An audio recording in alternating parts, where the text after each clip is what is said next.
Hello guys, स्वागत है आप सभी को कीड़ों के ज्ञान के चैनल में। मैं आज मेरठ मर्डर केस के बारे में डिटेल्स में बताऊंगा।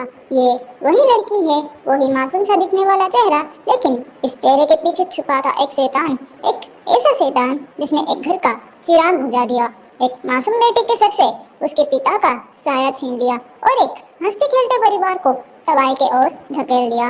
इस केस का हर पहलू आपको झुंझर कर रख देगा। ये सिर्फ एक मौत की कहानी नहीं है, बल्कि महीनों से रची गई एक सोची समझी साजिश थी। शायद आप में से कोई लोग इस केस के बारे में थोड़ी बहुत जानकारी रखते होंगे, जो इंस्टाग्राम रील्स, यूट्यूब शॉर्ट्स या दूसरी सोशल मीडिया प्लेटफॉर्म पर काफी वायरल हो रहा है। लेकिन ये यूं ही वायरल नहीं हुआ है, इसके पीछे एक वजह थी, एक ऐसा राज जिसने इसको सुर्खियों में ला दिया। इस केस के वो सारे गहरे राज जो शायद अभी तक आपको आधे अधूरे ही मालूम होंगे, आज मैं उनको आपके सामने खोल कर रख दूंगा। इस केस का टाइमलाइन, साजिश की पूरी प्लानिंग और आखिरकार वो एक गलती जिसने पूरी साजिश का पर्दाफाश कर दिया। तो क्या आप तैयार हो इस सफर पर मेरे साथ चलने के लिए? अगर हाँ, तो प्लीज कमेंट में लिखिए yes, I am with you.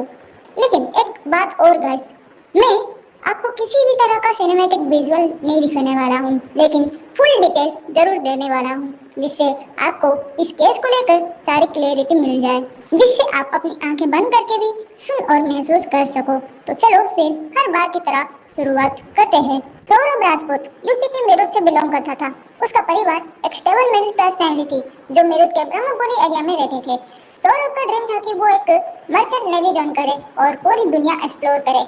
इसी ड्रीम को पूरा करने के लिए उसने दिल्ली मेरिन में इंजीनियरिंग कॉलेज में एडमिशन लिया और फर्स्ट डिवीजन से पास आउट भी किया। दूसरी तरफ थी मुस्कान रस्तोगी, जो मेरठ के इंदौर नगर में रहती थी। उसने स्कूलिंग मेरठ पब्लिक स्कूल से की और ग्रेजुएशन मेरठ गर्ल्स कॉलेज से कंप्लीट किया। पढ़ाई में वो एवरेज थी, लेकिन उसे सोशल सर्कल, लग्जरी लाइफ और सोशल मीडिया का जबरदस्त क्रेज था। बात है 2025 की। एक शादी के फंक्शन के दौरान सौरभ और मुस्कान की पहली मुलाकात हुई। उस वक्त सौरभ अपने ग्रेजुएशन के लास्ट ईयर में था और मुस्कान भी अपने कॉलेज कंप्लीट कर रही थी। दोनों को कुछ कॉमन फ्रेंड्स थे, जिनके थ्रू उनका इंटरेक्शन स्टार्ट हुआ। पहली मुलाकात के बाद ही दोनों के बीच एक इंस्टेंट कनेक्शन बन गया। फिर ये कनेक्शन व्हाट्सएप और स्नैपचैट तक पहुंच गया। चैटिंग धीरे धीरे इमोशनल बॉन्डिंग में बदलती गई और कुछ ही महीनों में सौरभ का सपना पूरा हुआ और उसका सिलेक्शन मर्चेंट नेवी में हो गया। ये उसके लिए 2025 का सबसे बड़ा मोमेंट था। घर में जश्न का माहौल था, क्योंकि अब वो एक बड़ा पैकेज पर सिलेक्ट हो गया था। फिर 2016 की शुरुआत में सौरभ को पहली बार अपनी ड्यूटी के लिए लंदन जाना पड़ा। अब मुस्कान और सौरभ की बात सिर्फ वीडियो कॉल्स, व्हाट्सएप चैट और इंस्टा डीएम्स तक ही होता था। जब भी वो इंडिया आता था, वो मुस्कान से मिलने के लिए पूरा टाइम निकाल लेता था। दोनों साथ में लॉन्ग ड्राइव, कैफे डेज और फ्यूचर की प्लानिंग की बातें करते थे। 2016 के एंड तक दोनों ने शादी करने का फैसला कर लिया। सौरभ का करियर सेट था और मुस्कान को लगने लगा था कि यही वो लाइफस्टाइल है जो उसने हमेशा से सोचा था। लेकिन प्रॉब्लम यह थी कि फैमिली सपोर्ट नहीं कर रही थी। जब 2016 में सौरभ ने अपने पेरेंट्स से मुस्कान के बारे में बात की, तो उन्होंने रिश्ते से साफ इनकार कर दिए। उन्हें लगता था कि मुस्कान उनके बेटे के लिए सही लाइफ पार्टनर नहीं है, क्योंकि उसकी लाइफस्टाइल और माइंडसेट सौरभ से काफी अलग था। वहीं मुस्कान के पेरेंट्स को भी ये रिश्ता पूरी तरह से एक्सेप्टेबल नहीं लग रहा था। उनके मुताबिक मर्चेंट नेवी जॉब रिस्की होती है और उनकी बेटी को एक ऐसा लाइफ पार्टनर चाहिए था जो हमेशा उसके साथ रहे। फिर भी महीनों तक बातें चली, लेकिन कोई भी सोल्यूशन नहीं निकला।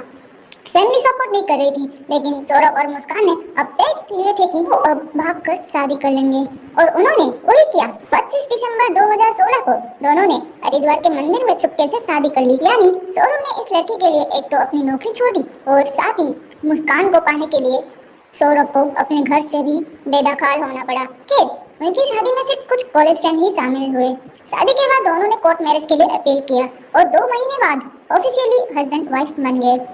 जब उनके फैमिली मेंबर्स को इस शादी के बारे में पता चला, तो पूरा सीन ड्रामेटिक हो गया। सौरभ के पेरेंट्स ने पहले ही उसे घर से निकालने की धमकी दे रखी थी और अब तो उसे प्रॉपर्टी से भी बेदखल कर दिया गया। दूसरी तरफ मुस्कान के पेरेंट्स भी काफी ज्यादा नाराज थे। देखा जाए तो दोनों के लिए घर का दरवाजा फिलहाल बंद हो चुका था, इसलिए दोनों ने मेरठ के ब्रह्मपुरी एरिया में एक किराया का घर लिए और वहीं सेटल हो गए। लेकिन ये किराया का मकान भी मुस्कान के घर वालों ने ही अरेंज किया था। धीरे धीरे मुस्कान की फैमिली का गुस्सा कम होने लगा और उन्हें मुस्कान के घर आने जाने की परमिशन मिल गया। सब कुछ स्टेबल होने लगा, लेकिन किसी को अंदाजा नहीं था कि ये रिश्ता जो एक लव स्टोरी की तरह शुरू हुआ था, एक दिन हॉरर स्टोरी बन जाएगा। 2018 ये वो साल था जब उनके घर एक खुशी की किलारी गूंजी। मुस्कान ने एक प्यारी सी बेटी को जन्म दिया जिसका नाम पीहू रखा गया। सौरभ अपनी जिम्मेदारियों में पूरी तरह से जुट गया था, लेकिन उसकी एक बुरी आदत थी। सौरभ की लत और ऊपर से बेरोजगारी उसे अंदर से तोड़ रही थी। पैसे की तंगी बढ़ती जा रही थी, इसलिए पैसा कमाने के लिए वो एक बार प्रतापपुर चला गया, जहां उसने प्लाईवुड का काम शुरू किया। सौरभ अगले 2 साल तक वहीं काम करता रहा। तब से मुस्कान की रूटीन पूरी तरह से बदल गई। वो पहले से ज्यादा सोशल मीडिया पर एक्टिव हो गई थी। इसी बीच मुस्कान को उसकी एक पुरानी दोस्त मिली, जिसने मुस्कान को स्कूल टाइम के जो फ्रेंड्स थे उनके एक ग्रुप में ऐड कर लिया और वहीं से कहानी में एक ट्विस्ट आने लगा। अब मुस्कान सोशल गैदरिंग में ज्यादा बिजी रहने लगी थी और जब भी सौरभ वीडियो कॉल करता था तो कई बार मुस्कान फोन नहीं उठाती या फिर बहाना बनाकर कॉल जल्दी कट कर देती थी। सौरभ को इस बदलाव का कुछ अंदाजा तो था, लेकिन उसने कभी ज्यादा शक नहीं किया। उससे लगता था कि मुस्कान अकेलापन फील कर रही है, इसलिए खुद को बिजी रख रही है, मतलब अपने अकेलापन से कोप करने की कोशिश कर रही है। लेकिन सच्चाई इससे कहीं ज्यादा खतरनाक थी, क्योंकि अब तक साहिल शुक्ला की एंट्री हो चुकी थी। मुस्कान और साहिल शुक्ला एक दूसरे को बचपन से जानते थे। दोनों ने 8 क्लास तक मेरठ पब्लिक स्कूल में साथ पढ़ाई की थी और तब अच्छे दोस्त थे। वक्त के साथ उनका कनेक्शन टूट गया था, लेकिन अब जब मुस्कान ने ग्रुप ज्वाइन किया तो साहिल ऑलरेडी उस ग्रुप का हिस्सा था। दोनों ने एक दूसरे के डीपी देखकर पहचान लिए और फिर पर्सनल चैट पर बातें शुरू हो गई। पहले यह सिर्फ कैजुअल मैसेजिंग तक ही लिमिट था, लेकिन थोड़े वक्त बाद वीडियो कॉल्स भी होने लगे और धीरे धीरे ये दोस्ती गहरी होती गई। 2020 में महीनों की ऑनलाइन बातों के बाद दोनों ने पहली बार मिलने का प्लान बनाया। पहली मुलाकात तब हुई जब मुस्कान अपनी बेटी को स्कूल छोड़ने जा रही थी। फिर ये मुलाकात मेरठ के एक कैफे तक शिफ्ट हो गई, जहां दोनों ने अपनी पुरानी यादों को ताजा किए। लेकिन अब ये सिर्फ दोस्ती नहीं रही थी, अब इसमें इमोशंस और अट्रैक्शन भी जुड़ चुके थे। उसके बाद मुस्कान और साहिल बार बार मिलने लगे। इतना ही नहीं, वक्त के साथ उनके बीच की नजदीकियां इतने बढ़ने लगी कि मुस्कान ने उसे अपने घर बुलाना शुरू कर दिया और फिर उनके बीच वो रिश्ता बनने लगे जो नहीं बनना चाहिए था। ये सिलसिला काफी वक्त तक चलता रहा, लेकिन इस पर सौरभ की नजर पड़ गई, यानी उसे इसकी भनक लग गई। तो 2021 की शुरुआत में सौरभ ने अपने जॉब छोड़कर घर वापस आने का फैसला किया। उसे एक स्ट्रॉन्ग फीलिंग हो रही थी कि कुछ तो गड़बड़ है। हल्के हल्के सिग्नल्स तो पहले से ही मिल रहे थे, जैसे मुस्कान अब सौरभ के साथ कम टाइम स्पेंड कर रही थी। उसके फोन हमेशा लॉक रहता था। लेट नाइट तक जागना और घंटों तक किसी से चैटिंग करना, ये उसकी डेली रूटीन बन चुकी थी। जब सौरभ घर पर होता था तब मुस्कान किसी न किसी बहाने से बाहर जाने की कोशिश करती थी। फिर एक दिन जब मुस्कान बाथरूम में थी, सौरभ ने पहली बार उसका फोन चेक किया जो उस वक्त अनलॉक्ड था। व्हाट्सएप चार्ज पढ़कर वो शॉक आ गया। मुस्कान और साहिल की बातें जरूरत से ज्यादा क्लोज थी। इतना ही नहीं, मकान मालिक ने भी कंफर्म किया कि साहिल को उसने मुस्कान के घर कई बार आते जाते देखा है। इन सब से परेशान होकर सौरभ ने मुस्कान से बात करने की कोशिश की और इसी दौरान मुस्कान ने खुद क्लियर कर दिया कि उसे सौरभ से तलाक चाहिए और अब वो अपनी जिंदगी साहिल के साथ बिताना चाहती है। हालांकि सौरभ ने तलाक देने से इनकार कर दिया और अपने रिश्तों को बचाने की पूरी कोशिश की, लेकिन बात और बिगड़ती चली गई। फिर 2023 में सौरभ अपने एक दोस्त के साथ लंदन चला गया, जहां वो 2 साल तक बेकरी का काम करता रहा। लेकिन साहिल की कहानी इधर एक अलग ही डायरेक्शन में जा रही थी, क्योंकि 2020 में साहिल का माँ का देहांत हो गया था। साहिल अपने माँ से बहुत ज्यादा इमोशनली अटैच्ड था और माँ के चले जाने के बाद उसकी मेंटल कंडीशन बिगड़ने लगी। उसने मुस्कान के पास वाले बिल्डिंग में एक रूम रेंट पे ले लिया और वहीं रहने लगा, लेकिन अब तक वो मेंटली इलनेस से जूझ रहा था। उसका मानना था कि उसकी माँ उससे बात करती है, जो कि अब इस दुनिया में नहीं थी।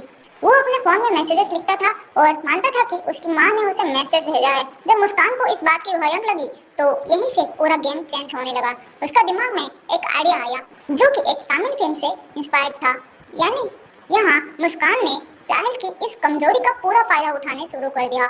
उसने अपने भाई का फोन नंबर से स्नैपचैट पर एक फेक अकाउंट बनाया। अब जब भी साहिल स्नैपचैट पर अपनी माँ से बात करने की कोशिश करता तो वहाँ असली जवाब मिलने लगा, लेकिन उसे ये नहीं पता था कि वो जवाब उसकी माँ नहीं दे रही थी, मुस्कान दे रही थी। कुछ महीनों तक मुस्कान ने सिर्फ साहिल को इमोशनली और ज्यादा कमजोर बनाने का काम किया और माँ बनकर उसे कुछ इस तरह का मैसेज भेजने लगी, तू बहुत अकेला है बेटा, लेकिन भगवान ने तुम्हारे लिए किसी को भेजा है। मुस्कान तुम्हारा बहुत ख्याल रखती है, वो तुम्हारी सच्ची साथी है। अब साहिल को लगने लगा था कि माँ भी यही चाहती है कि वो मुस्कान के साथ हो। इतना ही नहीं, मुस्कान ने माँ के रूप में उसे ऐसे मैसेजेस भेजने शुरू कर दिए। अब वक्त आ गया है बेटा, तुम्हें मुस्कान को अपने हमेशा के लिए बना लेना है और उसके लिए तुम्हें सौरभ का रिश्ता से हटाना होगा। अब साहिल को लगने लगा कि उसकी माँ खुद उससे कह रही है कि सौरभ को हटा दो ताकि मुस्कान से उसकी हो सके। ये सब सिर्फ एक एफआईआर नहीं था, ये एक जुनून, अंधविश्वास और एक खतरनाक मेंटल गेम बन चुका था।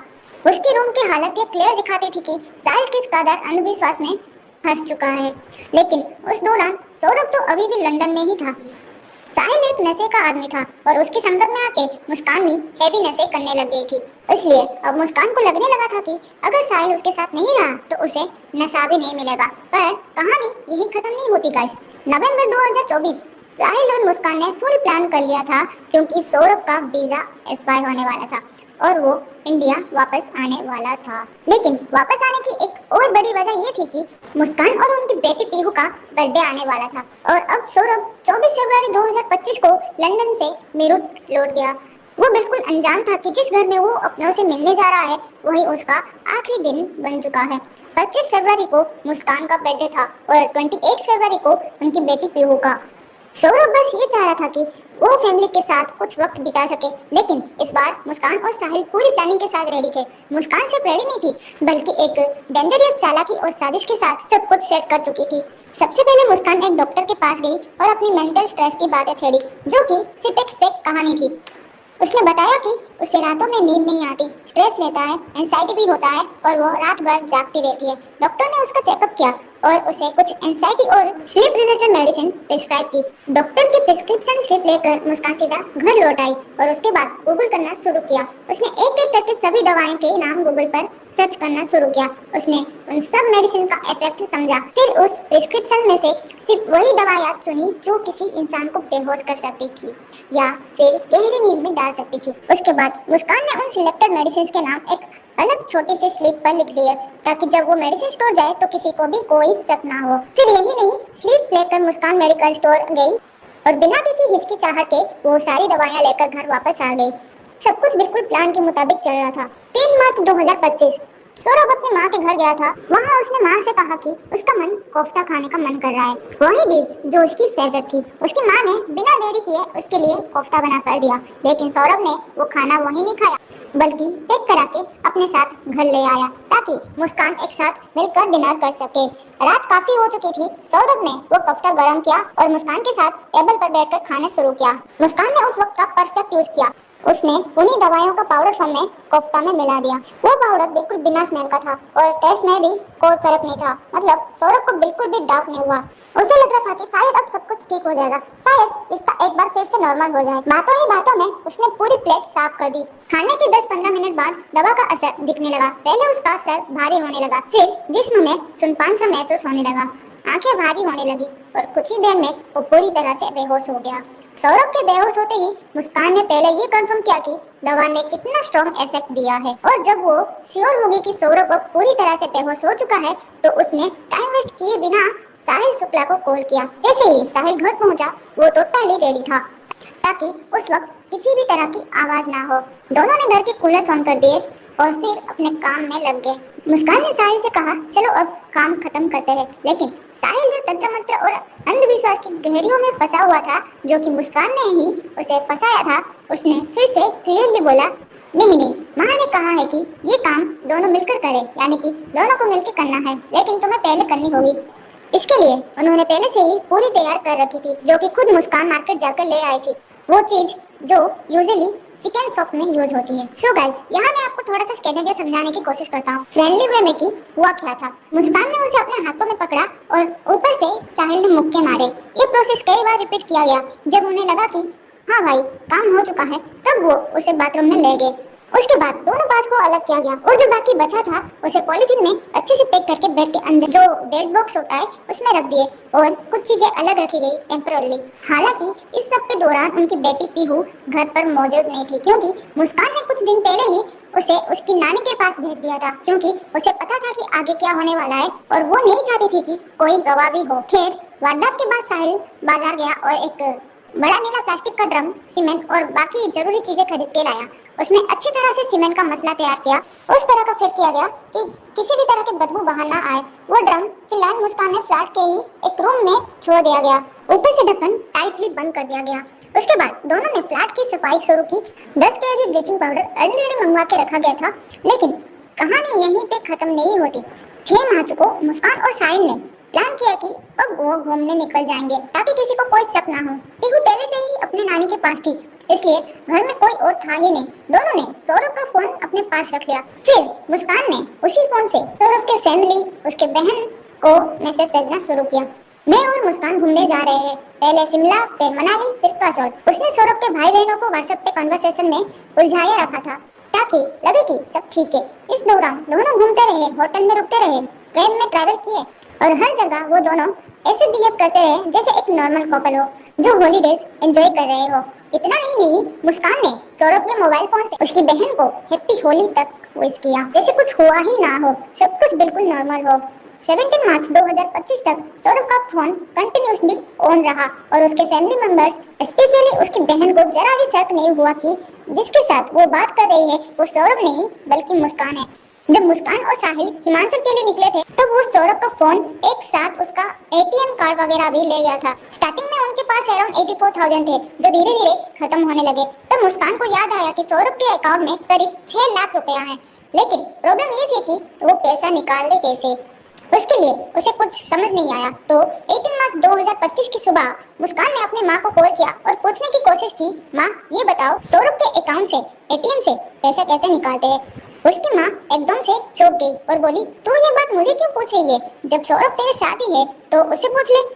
यहाँ मुस्कान की माँ को थोड़ा डाउट तो हुआ, लेकिन उन्हें लगा शायद दोनों का आपस में कोई झगड़ा हो गया होगा, इसलिए पूछ रही है। अगले दिन जब मुस्कान टावर से वापस घर आई तो सीधा अपने मायके चली गई। जैसे ही उसकी माँ ने दरवाजा खोला, मुस्कान माँ से जाकर लिपट गई और जोर जोर से रोने लगी। उसकी माँ उसकी हालत देखकर बिल्कुल समझ नहीं पाई कि क्या हुआ है। थोड़ी देर बाद मुस्कान रोने लगी, माँ सौरभ अब नहीं रहे, पर मैंने नहीं मारा। उसकी माँ शौक में थी और फिर उसके भाई बहन और जीजा भी वहाँ आ गए। उन्होंने मिलकर इस वारदात का अंजाम दिया। ये सुनकर मुस्कान के माँ बाप एकदम शॉक रह गए, पर अपनी बेटी को देखकर चुपचाप उसका साथ दिए। बोले, चलो ठीक है, थाने चलते हैं और रिपोर्ट लिखवाते हैं।